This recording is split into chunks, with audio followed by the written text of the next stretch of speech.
I don't know if Rich will get back in time to take the pictures tonight. That's okay. I'm sorry.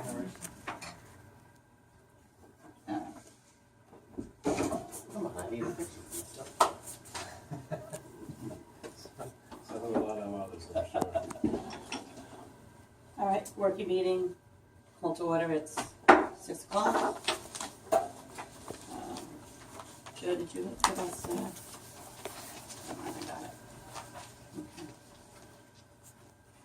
All right, first thing is update on the document changes from the planning board. Did everyone have a chance to take a look at what they're proposing? Yes. Comments?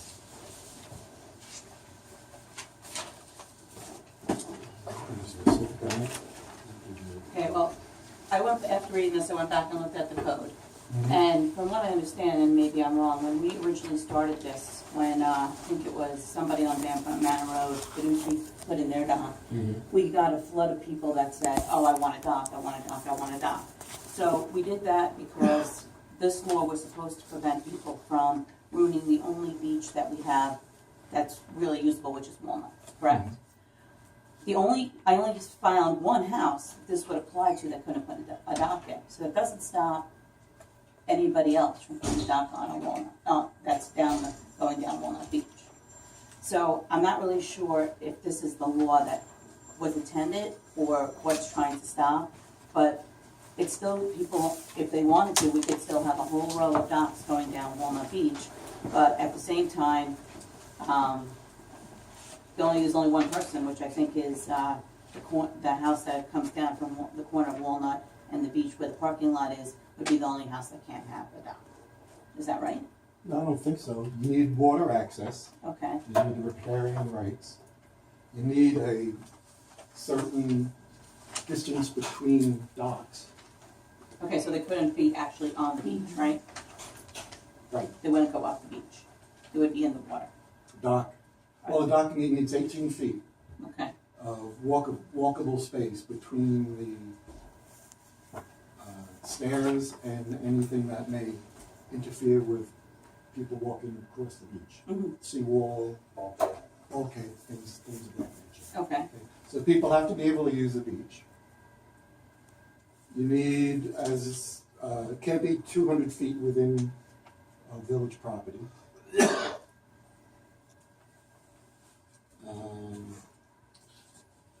Can't interfere with moorings, although it probably wouldn't because the dock can't be in water over 4 feet deep anyway. Okay. And, That I saw. and any part of the floating dock cannot touch or be within 6 inches of the bottom. Docks can't be stored on wetlands or within the beach. I saw. Okay. All right, and let's see what else was there. The open grade, but that's really no difference. The materials used, that's really not much different. Well, I know when I was at the planning board meeting, they talked about use of material. It was a different material now that they have a suggestion for. It was something that the water comes through, right? Oh yeah, this is some great Okay. water and light, so it doesn't interfere with the marine life. Those were the only questions I had. Did anyone else have any questions or comments? I don't like it, but that's okay. If I buy a piece of property that's on the water, I can't see why I can't build a dock.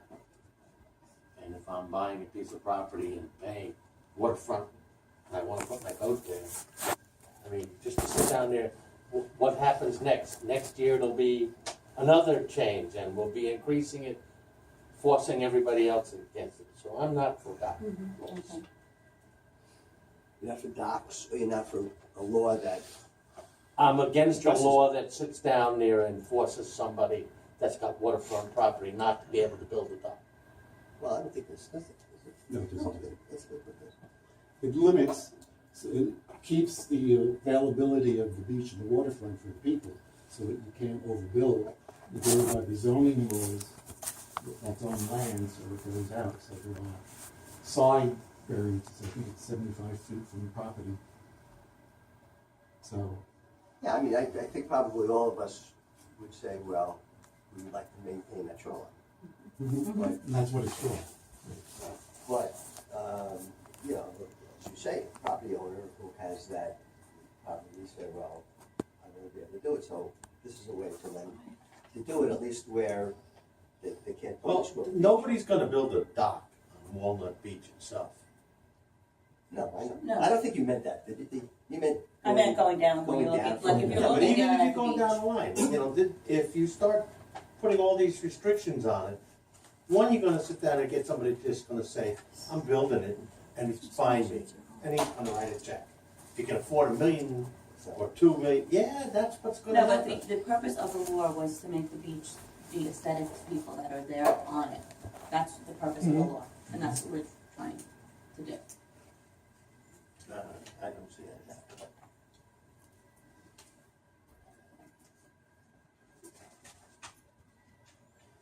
Okay, so I know of only one property that it would affect, we can't do it. The other ones would still be able to, but we would not block people from using the beach going up and down, correct? That's the main intent of it, is to keep the beach access and the view available to all residents.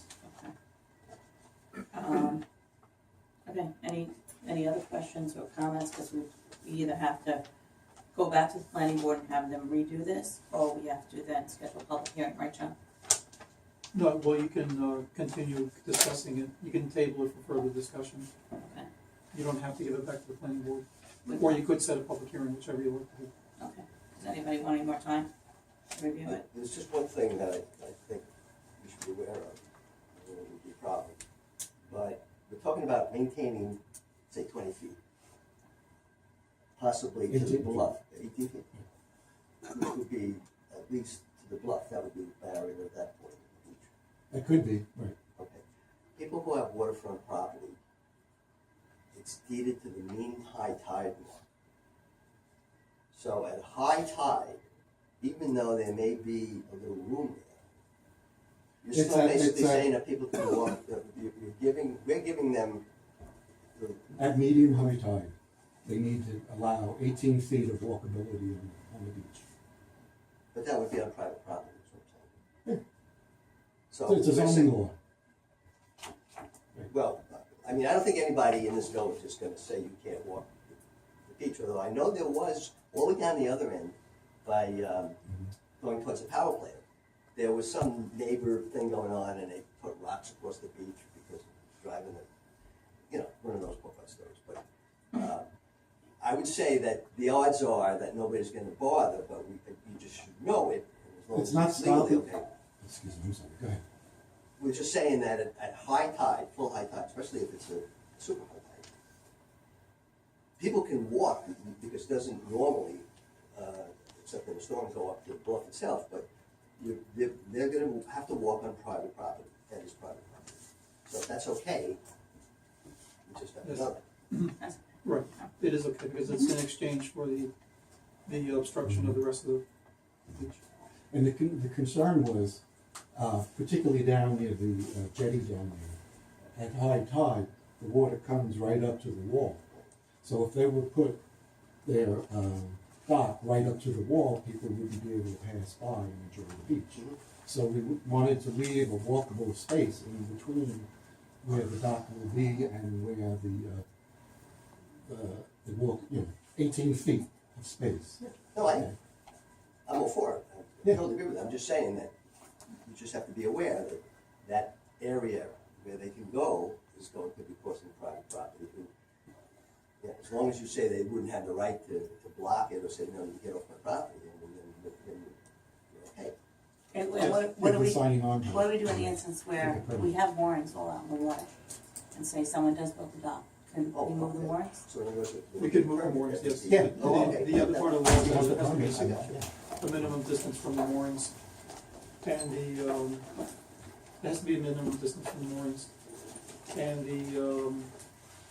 however, we could move the moorings to accommodate if we want. Is there a height restriction on the docks? Yes. As far as the planks? Yeah, and it's, and I don't have it right here, but it's a certain amount. So you wouldn't be able to of- pass underneath it, is what I'm getting at. I mean, they wouldn't be able to pull something where they could get a height where you can clear 7 or 8 feet No, they can't have a Okay. 18-foot. for an obstruction, right? Okay. Good, any other questions? You know, if you have a chance, maybe if you could walk go over to the county park in Belterre and, walk down to the shoreline and then head back towards the village, and you can see what happens if you don't have something like this in place, because over there's several obstructions. You can't walk the shoreline there most of the time because there's several obstructions. There was no means for the public provided. Okay, and since we're still pursuing going after community dock, does this affect community dock? Well, that was the question I was gonna ask whenever it was done. I think, you know, we have to discuss that and make sure that the right to the community dock is preserved Okay, in the local law. So I think the way that it's written, we might wanna add some language okay. preserving the right to a community dock.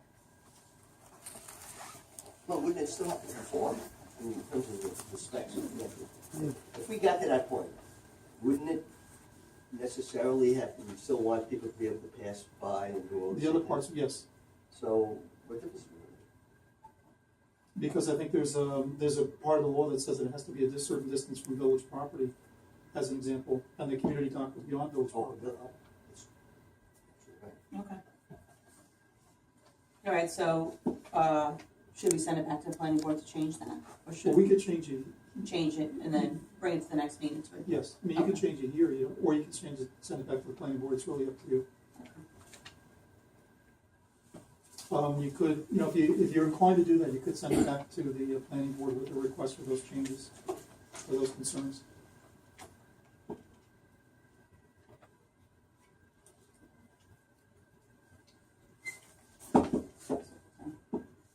So that would be by a resolution. Okay, so should we do that now, should we? You can add that to the list, that's what I would. Okay.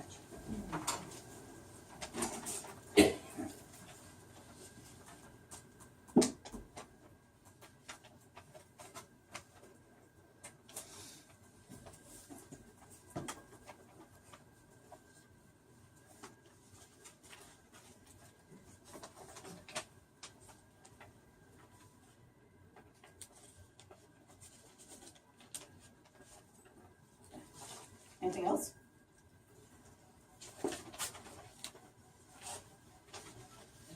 No? All right, number 2, update on phase 2 of the sign replacements. So I sent you over the estimate that Gary did for us. We actually put extra money in the budget last year. We put $5,000 in to redo the signs. This comes in at $3,500, but I know, Gary, we had other signs too, right? On the phase 2, that was the, Street signs. we were doing the street signs, it was the quote from Meccano's sign was the additional, I handed them out at the last meeting. Uh-huh. That was the 19 more street signs. It was 18 galvanized posts, 8 more U-channels. There were the brackets for the federal signs being the green and white ones. They were 9 inches high, 6 inches. The singing, for example, the birch woods, the singing woods, it would take care of all of the federal signs and stop signs with all brackets. Connell sign came in at the best pricing. They came in at $35.47.19, free freight. That didn't include our village labor. Right. We were gonna pull out our own poles and put our own posts in.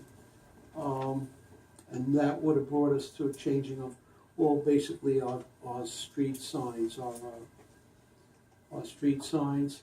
And there were a few more that, I believe there were about 20 more that, they were not directive signs, they were just other signs like maybe children at play or other ones that, these are the signs that are necessary to meet code.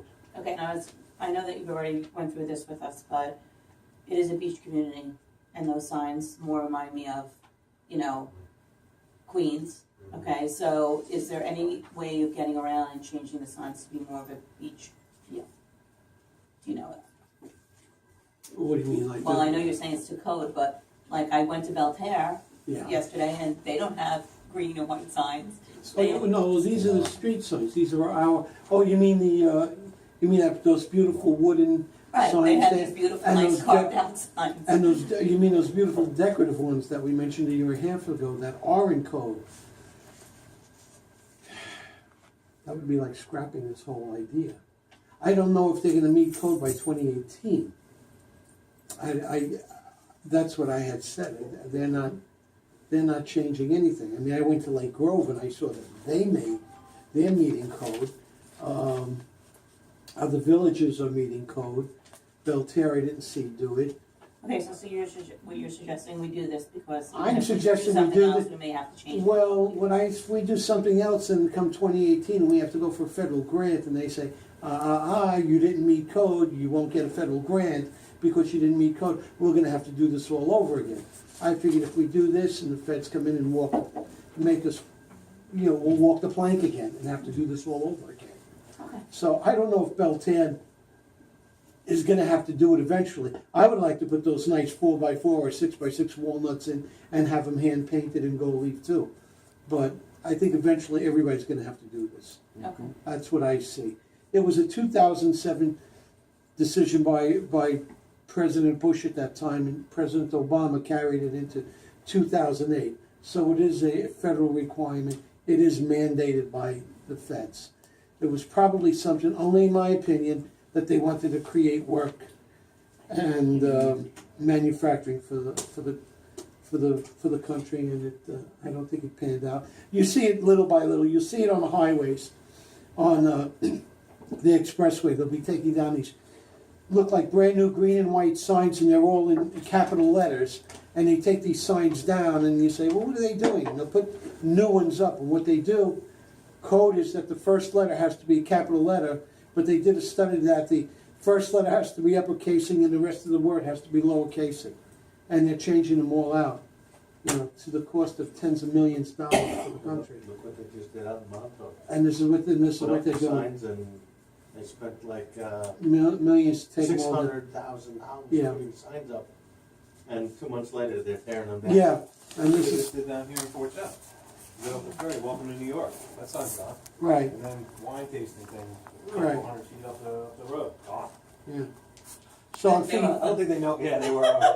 Now, it's funny because our singing one signs, and all of them are nice, and they're all done right. But the one on Washington at the end, that's all capital.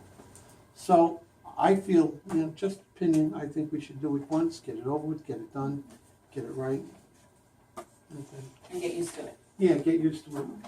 Anyone Well, the else? stop signs are the same. The only thing is, and I notice this because I drive through the village all the time, and at night, I notice the stop signs going down Van Brunt, the one where we have the double at White Pine, and the new one on the left, you can see, if you put your brights on, you can see it from 1,000 feet out, and it's really good, and you can see it. And the one on the right has yet to be changed, and that's the old one, you can see only at 500. So you really can't see it unless you're at night, but that's the whole purpose of it, so it works out. Anyone else?